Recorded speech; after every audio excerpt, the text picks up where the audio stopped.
Hi friends, welcome to my YouTube channel. ಇವತ್ತಿನ ವಿಡಿಯೋದಲ್ಲಿ ನಾನು ಮಸಾಲೆ ಬಾಳೆಹಣ್ಣನ್ನು ಮಾಡ್ತಾಯಿದ್ದೀನಿ. ಬಾಳೆಹಣ್ಣಿಂದ ಮಾಡ್ತಾ ಇರುವಂಥದ್ದು. ನಾವು ಬಾಳೆಹಣ್ಣನ್ನು ಪೂಜೆಗೆಲ್ಲ ತರ್ತೀವಲ್ವ, ಅದೆಲ್ಲ ವೇಸ್ಟ್ ಆಗುತ್ತೆ, ಹಾಗೆ ಒಣಗೋಗ್ಬಿಡತ್ತೆ ಬೇಗ ಅಂತ ಹೇಳಿ ನಾವು ಪಂಚಾಮೃತ ಮಾಡೋದು ಮಾಮೂಲಿ. ಹಾಗೆ ಬಾಳೆಹಣ್ಣು ತಿಂತೀವಿ. ಬಾಳೆಹಣ್ಣು ಒಂದು ತಿನ್ಬೋದು, ಎರಡು ತಿನ್ಬೋದು, ಅದ್ರ ಮೇಲೆ ಯಾರೂ ತಿನ್ನಲ್ಲ ಜಾಸ್ತಿ. ನಾನು ಮಾಡ್ತಾರೋ ಮಸಾಲೆ ಬಾಳೆಹಣ್ಣನ್ನು ಮಾಡಿದ್ರೆ ಬೇಗ ಖಾಲಿ ಆಗುತ್ತೆ. ಬಾಳೆಹಣ್ಣು ಬೇಗ ಮಾಡ್ಕೊಳ್ಬೋದು. ತುಂಬ ಸುಲಭವಾಗಿದೆ, ತುಂಬ ಟೇಸ್ಟಿಯಾಗಿದೆ. ಹಾಗಾದರೆ ನಾವು ಈಗ ಇದನ್ನು ಮಾಡೋದು ಹೇಗೆ ಅನ್ನೋದನ್ನು ನೋಡೋಣ. ನಾನು ಮೊದಲಿಗೆ ಬಾಳೆಹಣ್ಣನ್ನು ಚಿಪ್ಪಿಂದ ತೆಗೆದು ಇಟ್ಕೊಂಡಿದ್ದೀನಿ. ತೊಳೆದ್ಬಿಟ್ಟು ಎಲ್ಲ ಕ್ಲೀನ್ ಮಾಡಿ ಇಟ್ಕೊಂಡಿದ್ದೀನಿ. ನೋಡಿ, ಇಷ್ಟು ಬಾಳೆಹಣ್ಣಿದೆ. ಇಷ್ಟು ಬಾಳೆಹಣ್ಣನ್ನು ನಿಮಗೆ ಎಷ್ಟು ಬೇಕೋ ಅಷ್ಟು ತೊಗೊಳ್ಳಿ. ನಾನು ಬಾಳೆಹಣ್ಣನ್ನು ಇಷ್ಟು ತೊಗೊಂಡಿದ್ದೀನಿ. ಪೂಜೆಗೆ ಅಂತ ತರಿಸಿದ್ದು. ತುಂಬ ಹಣ್ಣಾಗೋದು ಬೇಡ. ತುಂಬ ಹಣ್ಣಾಗೋದ್ರೆ ಮಿಕ್ಸ್ ಮಾಡಬೇಕಿದ್ರೆ ಎಲ್ಲ ಒಂಥರ ಕಲಸೋದಂಗೆ ಆಗಿಬಿಡತ್ತೆ, ಚೆನ್ನಾಗಿರಲ್ಲ, ನೋಡಲಿಕ್ಕೂ ಕೂಡ ಚೆನ್ನಾಗಿರಲ್ಲ ಅದು. ಇದನ್ನು ಎಲ್ಲನೂ ಸಿಪ್ಪೆನ ಹೀಗೆ ತೆಗೆದು ಹೋಗಿರೋದು ನೋಡಿ ಎಲ್ಲ ತೆಗೆದು ಕ್ಲೀನ್ ಮಾಡಿ ಇಟ್ಕೊಳ್ಳೋಣ. ನೋಡಿ, ಹೀಗೆ ಇಟ್ಕೋಬೇಕು. ಅದು ಸಣ್ಣ ಸಣ್ಣದು ನಾರು ಟೈಪ್ ಇರುತ್ತೆ ಮೇಲೆ, ಅದನ್ನು ಕೂಡ ತೆಗಿಬೇಕು. ಅದನ್ನು ಕೂಡ ತೆಗೆದು ನಾವು ಕ್ಲೀನ್ ಮಾಡಿ ನೀಟಾಗಿ ಎಲ್ಲ ಬಾಳೆಹಣ್ಣನ್ನು ಸಿಪ್ಪೆ ತೆಗೆದು ಇಟ್ಕೊಳ್ತಾ ಇದ್ದೀನಿ.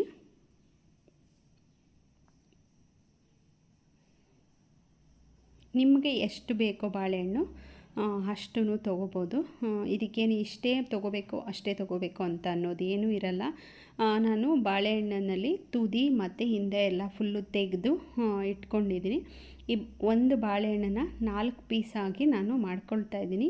ಪೀಸ್ ಮಾಡಿಕೊಂಡು ಅಗ್ಗಗ್ಲವಾಗಿ ಈಗ ಹಾಕ್ಕೋಬೇಕು. ಮೊದಲಿಗೆ ನಾವು ಅಗ್ಲವಾದ ಈ ಥರ ತಟ್ಟೆನೋ ಬೌಲು ಆ ಥರ ಇರುತ್ತಲ್ಲ ಪಾತ್ರೆ, ಆ ಥರದ್ದನ್ನು ಅಗ್ಲವಾಗಿರೋದನ್ನು ತೊಗೋಬೇಕಾಗತ್ತೆ.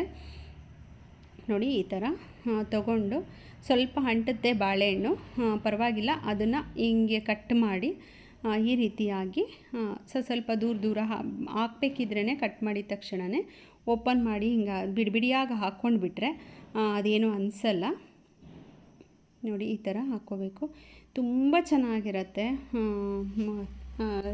ಇದು ತುಂಬ ಡಿಫ್ರೆಂಟ್ ಆಗಿದೆ.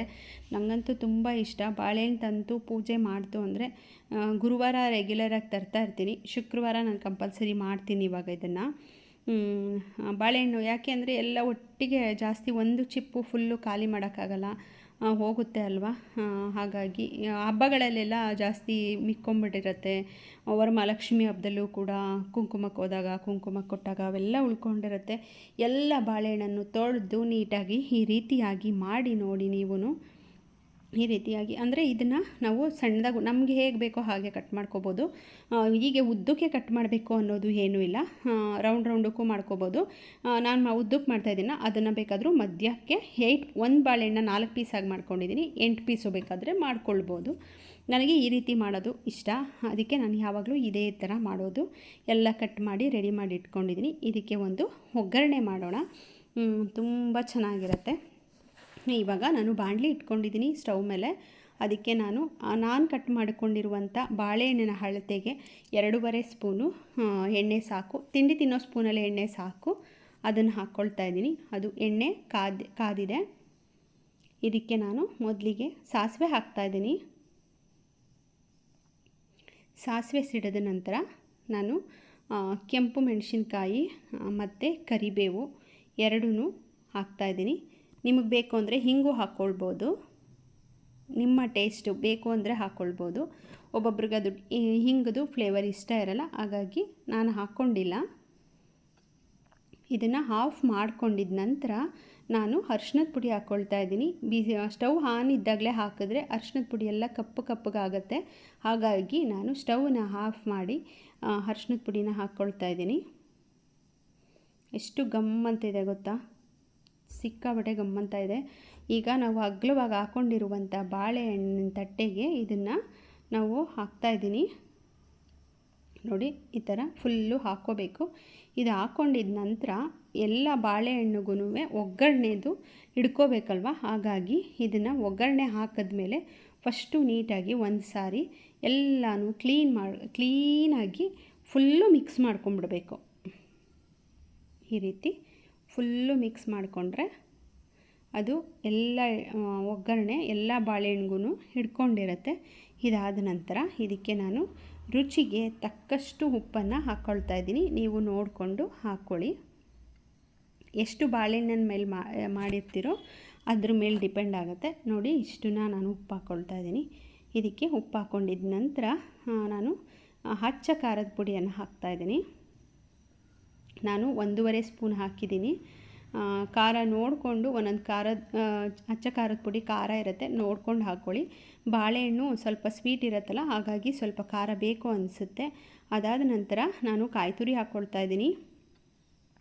ಎಷ್ಟು ಒಂದು ಸ್ವಲ್ಪ ಆದರೆ ಸಾಕು ಕಾಯಿ ತುರಿನೂ ಕೂಡ. ಇದಾದ ಮೇಲೆ ಬೇಕಂದರೆ ಕೊತ್ತಂಬರಿ ಸೊಪ್ಪು ಹಾಕ್ಕೋಬೋದು. ಕೊತ್ತಂಬರಿ ಸೊಪ್ಪು ನನಗೆ ಇಷ್ಟ ಇಲ್ಲ, ಹಾಗಾಗಿ ನಾನು ಹಾಕಿಲ್ಲ. ಇಷ್ಟು ನೀಟಾಗಿ ಮಿಕ್ಸ್ ಮಾಡಬೇಕು. ಬಾಳೆಹಣ್ಣು ಮುರಿದೋಗುತ್ತೆ, ನಿಧಾನಕ್ಕೆ ನೋಡ್ಕೊಂಡು ಮಾಡಬೇಕು. ಅಗಲವಾದ ಪಾತ್ರೆ ಯಾಕೆ ತೊಗೊಂಡೆ ಅಂದರೆ ತಟ್ಟೆ ತೊಗೊಂಡಿದ್ದೀನಿ ನಾನು, ದೊಡ್ಡದು ಬೌಲ್ ಥರ ಇರೋದು. ಇದನ್ನು ತೊಗೊಂಡಿದ್ದು ಮಿಕ್ಸ್ ಮಾಡೋಕ್ಕೆಲ್ಲ ಅದಕ್ಕೂ ಈಸಿ ಆಗುತ್ತೆ ಅಂತ. ಬೌಲಲ್ಲಾದರೆ ಮಿಕ್ಸ್ ಮಾಡೋದು ಸರಿ ಹೋಗಲ್ಲ, ಮಿಕ್ಸ್ ಮಾಡೋಕ್ಕಾಗಲ್ಲ. ಹಾಗಾಗಿ ನಿಮಗೆ ಗೊತ್ತಾಗುತ್ತೆ ಉದ್ದ ಕಟ್ ಮಾಡಿದ್ರೆ ಚೆನ್ನಾಗಿರುತ್ತಾ, ಸಣ್ಣದಾಗಿ ಕಟ್ ಮಾಡಿದ್ರೆ ಚೆನ್ನಾಗಿರುತ್ತಾ ಅಂತ. ನೋಡಿ, ಉದ್ದ ಕಟ್ ಮಾಡಿಕೊಂಡ್ರೇ ಚೆನ್ನಾಗಿರುತ್ತೆ. ಸಣ್ಣದಾಗಿ ಕಟ್ ಮಾಡಿದ್ರೆ ಜಾಸ್ತಿ ಮಿಕ್ಸ್ ಆಗಿಬಿಡುತ್ತೆ, ಬಾಳೆಹಣ್ಣು ಹಣ್ಣಾಗಿರುತ್ತಲ್ವ. ಹಾಗಾಗಿ ನೋಡಿ ಎಷ್ಟು ಚೆನ್ನಾಗಿದೆ. ನಂಗೆ ಮಾಡ್ತಾ ಇದ್ರೇ ತಿನ್ಬೇಕು ಅನ್ನಿಸ್ತಿದೆ, ಅಷ್ಟು ಚೆನ್ನಾಗಿರುತ್ತೆ ಇದು. ತಿಂಡಿಗೆ ಬೆಳಗ್ಗೆ ಹೊತ್ತು ತಿಂಡಿ ಟಿಫನ್ ಮಾಡಿದಾಗ ಅದ್ರ ಜೊತೆಗೆ ಸೈಡಿಗೆ ಇದನ್ನು ಹಾಕ್ಕೊಟ್ರೆ ತುಂಬಾ ಚೆನ್ನಾಗಿರುತ್ತೆ, ತುಂಬ ಟೇಸ್ಟಿಯಾಗಿರುತ್ತೆ. ನನಗಂತೂ ಸಿಕ್ಕಾಬಟ್ಟೆ ಇಷ್ಟ. ನೀವು ಏನು ಅಂತ ತಿಳಿಸಿ ಕಮೆಂಟಲ್ಲಿ. Thank you. ನೋಡಿ ಎಷ್ಟು ಚೆನ್ನಾಗಿರುತ್ತೆ. ಫುಲ್ ವಿಡಿಯೋ ನೋಡಿಬಿಟ್ಟು ನನಗೆ ಟೇಸ್ಟ್ ಹೇಗಿದೆ ಏನು ಅನ್ನೋದನ್ನು ನೀವು ನನಗೆ ಕಮೆಂಟಲ್ಲಿ ತಿಳಿಸ್ಬೇಕು. ನನಗೆ ನಿಜವಾಗ್ಲೂ ಮಾಡ್ತಿದ್ದಂಗೆ ತಿನ್ಬಿಡಬೇಕು ಅನ್ನಿಸ್ತಾ ಇತ್ತು. ಮಧ್ಯ ಸಾಸಿವೆ ಸಿಗುತ್ತೆ, ಒಗ್ಗರಣೆ ಸ್ಮೆಲ್ಲು ಎಲ್ಲ ಎಷ್ಟು ಚೆನ್ನಾಗಿರುತ್ತೆ ಅಂದರೆ ನಿಜವಾಗ್ಲೂ ಚೆನ್ನಾಗಿರುತ್ತೆ. 100% ಚೆನ್ನಾಗಿರುತ್ತೆ. ಮಾಮೂಲಿ ಕಾಮನ್ನಾಗಿ ನಾವು ಪಂಚಾಮೃತ ಮಾಡ್ಕೊಂಡು ತಿಂತೀವಿ, ಬಾಳೆಹಣ್ಣು ತಿಂತೀವಿ, ಬಾಳೆಹಣ್ಣಿನ ಮಿಲ್ಕ್ ಶೇಕ್ ಮಾಡ್ಕೊಂಡು ಕುಡಿತೀವಿ. ಅದನ್ನು ಬಿಟ್ಟು ಇದನ್ನು ಒಂದು ಸಲ ಮಾಡಿ ನೋಡಿ, ಅದು ಹೇಗಿದೆ ಅನ್ನೋದನ್ನು ನನಗೆ ಕಮೆಂಟಲ್ಲಿ ಖಂಡಿತ ತಿಳಿಸ್ಬೇಕು.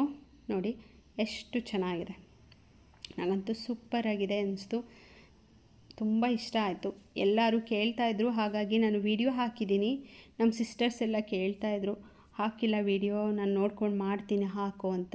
ಹಾಗಾಗಿ ನಾನು ಅವ್ರು ಹೇಳಿದ್ರು ಅಂತ ಇದನ್ನು ಮಾಡಿ ಹಾಕಿದ್ದೀನಿ. ನೋಡಿ ಎಷ್ಟು ಚೆನ್ನಾಗಿದೆ. ನಾನು ಅಲ್ಲಿ ಹೋದಾಗೆಲ್ಲ ಮಾಡಿದ್ದೆ, ಮೈಸೂರಲ್ಲಿ ಒಂದು ಸಲ ಮಾಡಿದ್ದೆ, ಬೆಂಗಳೂರಿಗೆ ಹೋದಾಗ ಒಂದು ಸಲ ಮಾಡಿದ್ದೆ. ಇಷ್ಟು ಚೆನ್ನಾಗಿರುತ್ತೆ. ನೀವೇ ನೋಡಿಬಿಟ್ಟು ಮಾಡಿಬಿಟ್ಟು ಹೇಳಿ. ನೋಡಿ ಎಷ್ಟು ಚೆನ್ನಾಗಿದೆ, ಸೂಪರಾಗಿರುತ್ತೆ. ನಮ್ಮ ಶಿಝಿ ಇದ್ರ ಸ್ಮೆಲ್ಲಿಗೆ ಅಲ್ಲೇ ಬಂದು ನಿಂತ್ಕೊಂಡ್ಬಿಟ್ಟಿದ್ದ. Thank you.